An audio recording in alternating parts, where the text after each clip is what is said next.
तो भाई स्टार्ट करते हैं आज। What is function? ओके, और कोई क्वेश्चन हो, डाउट वाउट हो तो पूछ लेना, ऐसा नहीं कि मैं रिकॉर्ड कर रहा हूँ तो कुछ नहीं होगा। तो what is function in programming? तो function is a block of set of statement, is a technical definition जो है वो यही है, block of set of statements, यानी कि बहुत सारे स्टेटमेंट्स का एक ब्लॉक कहलाता है आपका। Okay, that perform specific task. Okay,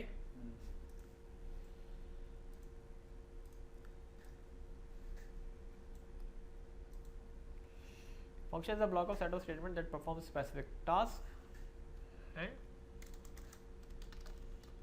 mainly process data. Okay, तो जितने प्रोग्राम्स होते हैं सारे एक्चुअली डेटा को प्रोसेस ही करते हैं, फंक्शन भी अपना यही काम करते हैं, लेकिन थोड़ा सा हट के होते हैं।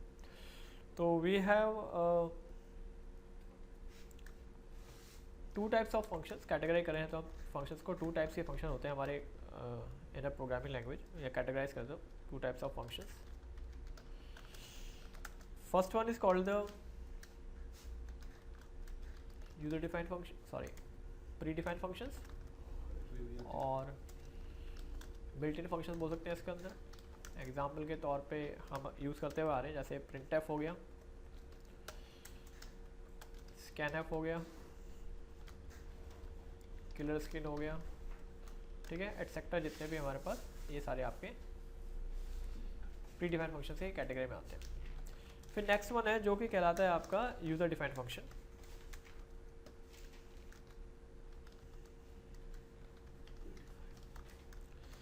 इसका मेजरली काम क्या होता है, जब भी हमें अपनी रिक्वायरमेंट का बिजनेस लॉजिक के हिसाब से हमें चाहिए कि हम कुछ कोड को अलग से लिखें, तो यूजर, ठीक है, तो हम यूज़र डिफाइंड फंक्शन बोलते हैं। ओके, इट इज़ डिज़ाइन और program according to the user और बिजनेस नीड। सो हम ये भी बोल सकते हैं कि भैया ये एक तरह से बैकबोन है आपकी प्रोग्रामिंग का, ठीक है, it is a backbone of programming language, यानी कि बिना फंक्शन के तो कोई प्रोग्रामिंग लैंग्वेज हो ही नहीं सकती, ठीक है। अब बेनिफिट्स क्या होते हैं इसके, बेनिफिट्स ऑफ फंक्शन, तो सबसे मेजर बेनिफिट तो यही है कि भैया पहला लिखते हैं हम, लेस लाइन ऑफ कोड हमें देता है, जिससे बात के आ जाते हैं, इजी टू अंडरस्टैंड,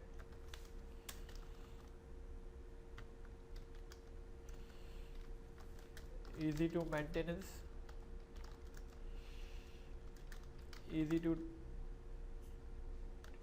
troubleshoot, ठीक है, easy to understand, easy to maintenance and easy to troubleshoot the problems। Okay, troubleshoot बोल दो, debugging बोल दो, बात एक ही। तो ये हमारे पास कुछ बेनिफिट्स हैं।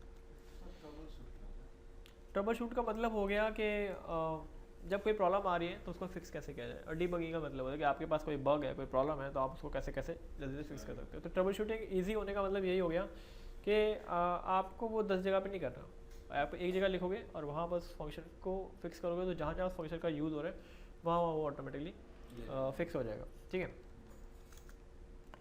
तो भाई अब आगे चलते हैं कि how to define a function. Okay, तो नेक्स्ट टॉपिक वुड बी, इसी का एक सब पार्ट है कि how to define a user define function, ठीक है। तो इसमें आपको क्या होता है कि इसमें ना 3 स्टेजेस होते हैं फंक्शन डेफिनेशन में, मतलब फंक्शन को डिफाइन करने के लिए, फंक्शन बनाने के लिए अपने प्रोग्रामिंग में। तो 3 पार्ट में हम इसको देखते हैं, और 3 पार्ट्स क्या हैं इसके, और स्टेजेस बोल सकते हैं आप, स्टेजेस बोल दो हम यहाँ पे, stages, 3 stages of function definition, 3 stages of function definition या फंक्शन, ओके, फंक्शन क्रिएशन बोल सकते हो आप उसको, क्योंकि डेफिनेशन पार्ट तो इसके अंदर ही आ जाएगा एक। फिर आपको थोड़ा सा इसमें प्रॉब्लम होगी समझने के लिए। तो how to create a function, और देयर आर 3 स्टेजेस। पहला होता है फंक्शन डिक्लेरेशन स्टेज होता है आपका,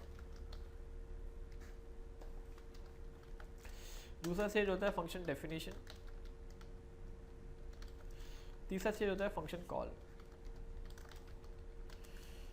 ओके, तो फंक्शन डिक्लेरेशन पार्ट क्या होता है उसको मैं समझाता हूँ आपको पहले। फंक्शन डिक्लेरेशन में क्या होता है, here we declare a function। Example के तौर पे जैसे कि मैंने बोला कि int num, तो यहाँ पे हमने क्या डिक्लेयर किया, इस लाइन में हमने एक वेरिएबल डिक्लेयर किया, ठीक है। ये क्या है, इससे क्या हुआ, वेरिएबल डिक्लेयर हो गया हमारा, ठीक है। अब वहीं पे मैं दोबारा लिखता हूँ int दिस थिंग, तो इसने क्या कर दिया, अब देखा जाए तो यहाँ पे क्या हुआ, एरे डिक्लेरेशन हो गया, ठीक है। या डिक्लेयर कर दिया हमें एरे।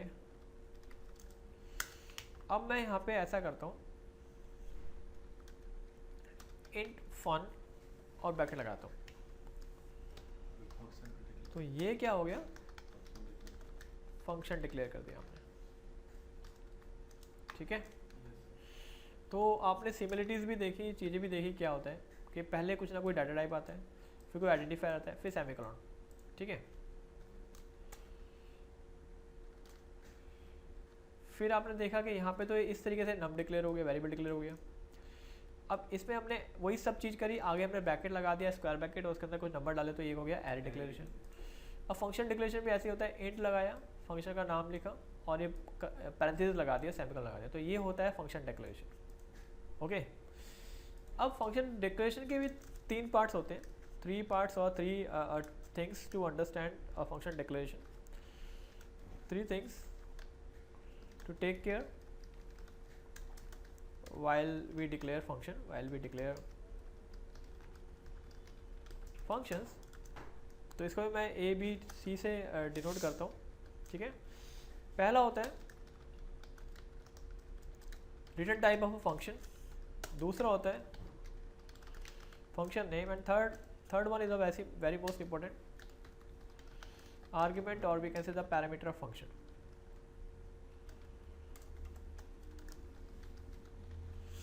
तो while we are declaring a function, तो हमें सबसे पहले ध्यान देना था return type function, then function name. अब तक सिंटेक्स कैसे बनता है हमारे पास, तो पहले आ जाएगा return type, then function name, and then bracket, semicolon, bracket के अंदर पैरामीटर्स, ठीक है। तो ये सिंटेक्स मैंने यहाँ पे ऐसे डाल दिया, तो आपको अच्छे से दिखेगा यहाँ पे, ठीक है। रिटर्न टाइप, फंक्शन नेम और पैरामीटर। एग्जांपल के तौर पे मैं यहाँ पे लिखता हूँ एक एग्जांपल,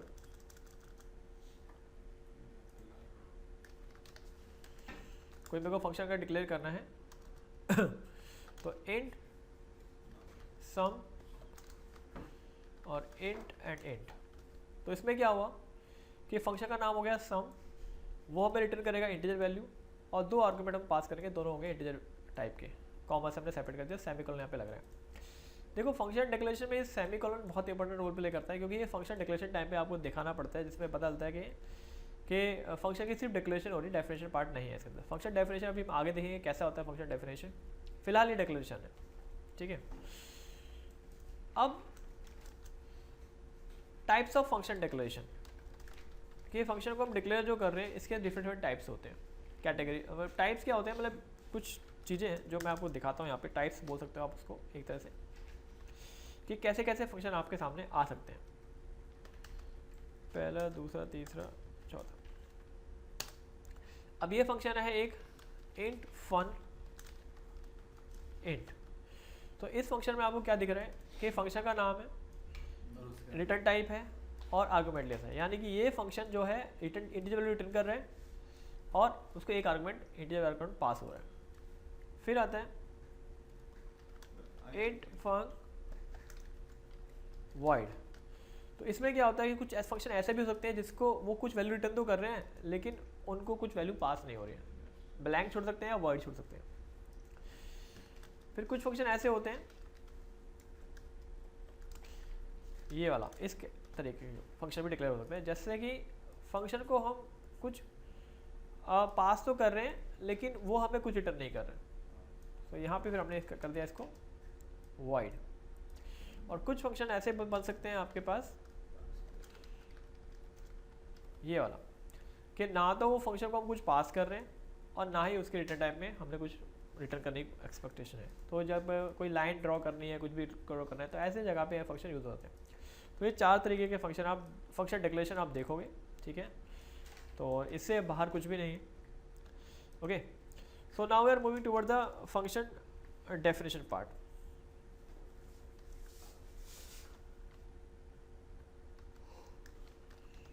तो फंक्शन डेफिनेशन में क्या आ जाता है guys, it contains function header and body. Okay, header and body मतलब बोलने का मतलब कि वो फंक्शन का जो ऊपर का पार्ट है जिसके अंदर रिटर्न टाइप, नाम और आर्गुमेंट होते हैं, और प्लस उसका जो ब्लॉक ऑफ कोड है जिसको वो एग्जीक्यूट करेगा, तो that is called the body of a function, ठीक है। It contain both the things. Okay, example के तौर पे अगर हमने कोई फंक्शन ऊपर डिक्लेयर किया इंट सम वाला, तो हम उसको यहाँ पे कैसे डिक्लेयर करेंगे, सम इंट एक्स इंट वाई, और यहाँ पे सेमीकोलन नहीं लगाएंगे, फंक्शन डेफिनेशन में सेमीकोलन यहाँ पे नहीं लगता है, ठीक है, देख लेना, फंक्शन डिक्लेरेशन में लगता है। और यहाँ पे फिर हमने जो भी उसके अंदर कोड लिखना होगा, ये ब्लॉक आ गया हमारा, ब्लॉक लगाना बहुत जरूरी है, जैसे हमने पहले डेफिनेशन में बोला था कि block of set of statement है। तो यहाँ पे अब हम कर रहे हैं इंट जी, और बहुत ही छोटा सा फंक्शन बना रहे हैं समझने के लिए। कहीं आप क्वेश्चन करते हैं कई सारे क्लास में बच्चे कि सर ये हमने इतना बड़ा फंक्शन इतना छोटे से काम के लिए फंक्शन क्यों बनाया, तो ये बस अंडरस्टैंडिंग के लिए, लाइफ साइकिल समझने के लिए फंक्शन की। तो रिटर्न जी, सॉरी इन ब्रैकेट में नहीं रहेगा। हाँ ये नहीं, ये डिक्लेरेशन होगी ना उसकी, इंट और एक्स और इंट और वाई, ठीक है। ये तो हमने वेरिएबल डिक्लेयर कर दिया ना, आर्गुमेंट्स। ओके, आर्गुमेंट के टाइप भी समझेंगे, इसके अंदर फॉर्मल आर्गुमेंट होते हैं, एक्चुअल आर्गुमेंट होते हैं, वो कौन से फॉर्मल आर्गुमेंट होते हैं, कौन से एक्चुअल आर्गुमेंट होते हैं। तो मैं थोड़ा सा आपको बताना चाहता हूँ, जब हम फंक्शन को कॉल करेंगे ना, कॉलिंग टाइम में जो मेन फंक्शन के जो वेरिएबल होते हैं, जो हम पास करते हैं जिसकी वैल्यू अभी हम आगे डिक्लेयर करेंगे, उसको भी समझेंगे, तो वो तो होते हैं एक्चुअल आर्गुमेंट, बाय नेम समझ आ रहे हैं, जिनकी एक्चुअल वैल्यू पे काम कर रहे हैं। फंक्शन के अंदर जो यहाँ पे जो उसके हेडर पार्ट में, डेफिनेशन में जो हेडर पार्ट में जो एक्स और वाई डिक्लेयर किया गया, these are called the formal argument, जो एक फॉर्मेलिटी कर रहे हैं अपनी कि वो वैल्यू आएगी तो हम उसके लिए उसके बिहाफ पे काम करते हैं, ठीक है। और यहाँ पे हमने रिटर्न, अब रिटर्न जो है ये बड़ा मोस्ट इंपॉर्टेंट रोल प्ले करता है, आपका नोट में डाल देता हूँ। Return is a key word that return value to calling function. तो ये थोड़ा सा टेक्निकल आपको लग रहा होगा, मैं समझाने की कोशिश करता हूँ इसको क्या है ये।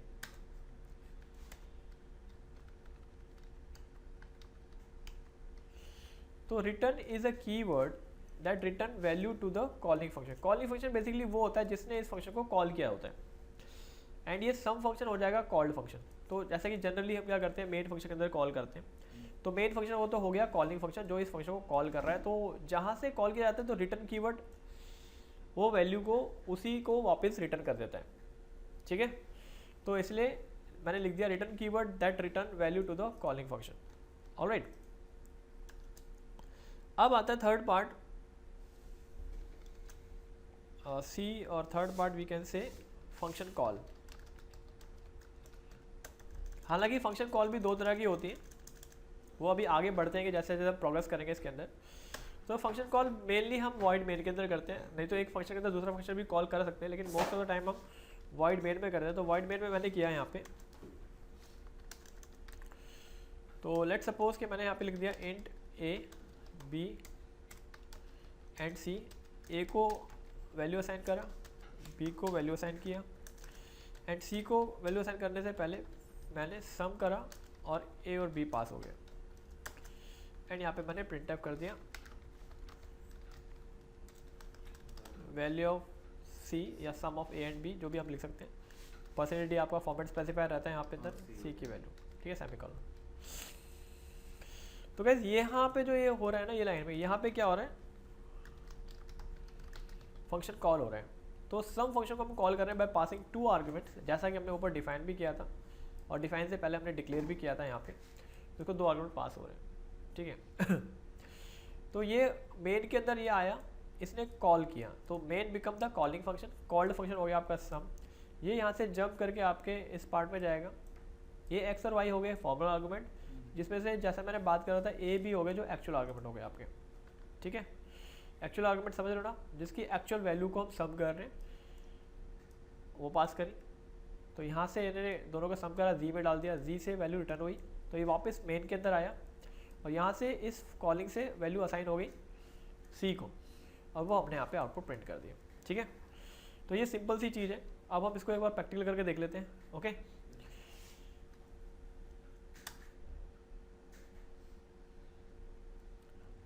तो यहाँ पे मैंने सबसे पहले करना होता है फंक्शन डिक्लेरेशन। जैसा कि हमें 2 वैल्यू का सम करना है, तो इंट एंड इंट ये किया हमने, int A B C close के लगा देते हैं यहाँ पे, और प्रिंट एफ कर देते हैं हम, जैसे कि कुछ वैल्यू हम रन टाइम पे ले लेते हैं। Enter value of A, scanf enter value of B, sorry scanf में मेरे को नहीं करना है यहाँ पे, सिर्फ मेरे को यहाँ पे परसेंटेज डी करना है, ठीक है। और यहाँ पे एम्परसेंड ए कर देते हैं, ओके। और फिर इसको कॉपी कर लेते हैं कंट्रोल इंसर्ट से और शिफ्ट इंसर्ट से पेस्ट कर देते हैं। फिर यहाँ पे बी की वैल्यू ले लेते हैं, यहाँ पे बी की वैल्यू स्कैन करा लेंगे यूज़र से, और फिर हम यहाँ पे कर लेते हैं फंक्शन को कॉल करने की कोशिश करते हैं। सी इज इक्वल टू सम, ए और बी पास कर रहे हैं, एंड यहाँ पे प्रिंट कर देते हैं सम ऑफ 2 नंबर्स और वैल्यू ऑफ, यहाँ लेते हैं sum of 2 numbers, sum of percentage d is c, ठीक है।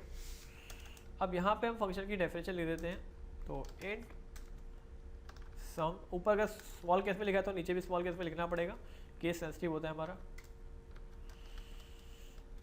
2 हमने आर्गुमेंट यहाँ पे डिफाइन कर दिए, which consider as a formal argument. Int G return G, और जी के अंदर वैल्यू डाल दी हमने x प्लस वाई, ठीक है। बहुत ही प्लेन सा मैं फंक्शन बना रहा हूँ, हालांकि बहुत शॉर्ट भी बन सकता है ये, फिलहाल हम बस समझने के लिए बना रहे हैं यहाँ पे। तो होप सो आप सबको समझ आया होगा ये, ओके। तो ये पूरा कोड आपको एक बार में स्क्रीन पे दिख रहा है, इसलिए मैंने कुछ ऐसा करा, okay. So this part is called the function declaration,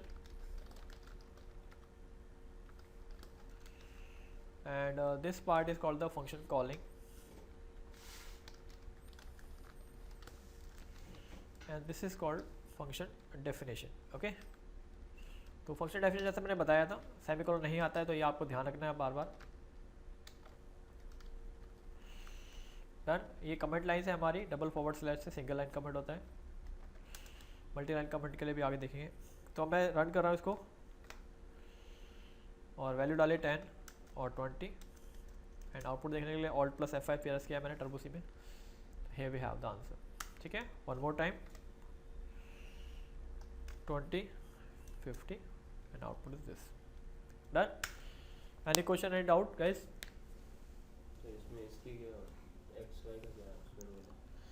x और वाई के अंदर यहाँ से वैल्यू आ रही है ना, ए वैल्यू जो हमने पास करी है वो एक्स में आ गया, और बी की वैल्यू वाई में गेट कर ली जब कॉलिंग कर रहे हैं, और फिर वही वैल्यू को हमने सम किया और रिटर्न कर दिया। हाँ ऊपर इंटीजर सम इंटेंट लिखा है, हाँ यहाँ पे नहीं, हाँ सबसे ऊपर। हाँ ये तो डिक्लेरेशन पार्ट है ना, तो वही इंट बताया ना कि पहला जो आर्गुमेंट आएगा वो इंटीजर टाइप का होगा, दूसरा आर्गुमेंट इंटीजर टाइप का होगा। और यहाँ पे हम ये भी डिफाइन करते हैं कि आपका कितने आर्गुमेंट्स आएंगे, कितने टाइप के आएंगे। तो it is also consider as a function signature, ठीक है, जिससे पता चला है कि अगर हम डिफ्रेंशिएट करना चाहें, ठीक है, तो वही। तो यहाँ पे उसी टाइप के हमें डिफाइन भी करना पड़ता है। और ये काम हमारा ऐसे चलता है, ठीक है। तो function declaration, function calling and function definition. अब इससे बेसिस पे हम आगे बहुत सारे काम कर सकते हैं, जैसे प्राइम नंबर के लिए बना सकते हैं, फैक्टोरियल के लिए बना सकते हैं, रिवर्स के लिए बना सकते हैं, बहुत सारे काम कर सकते हैं, कैलकुलेशन बना सकते हैं, बैंकिंग के लिए बना सकते हैं, तो फंक्शन से हो जाता है। अब इससे क्या होता है कि इसमें बहुत सारा आपका बेनिफिट हो जाता है कि आपका लाइन ऑफ कोड कम हो जाता है। अब यही काम आपको 10 जगह करना है, तो बार बार वो कोड लिखने की बजाय कि कोई फंक्शन कोई काम है आपका तो 10 जगह करना है, तो आपको बस एक जगह कोड करना है और 10 जगह उसको सिंगल लाइन में कॉल कर लो, तो जिससे आपका लाइन ऑफ कोड कम हो जाता है, ठीक है। Okay guys, thank you.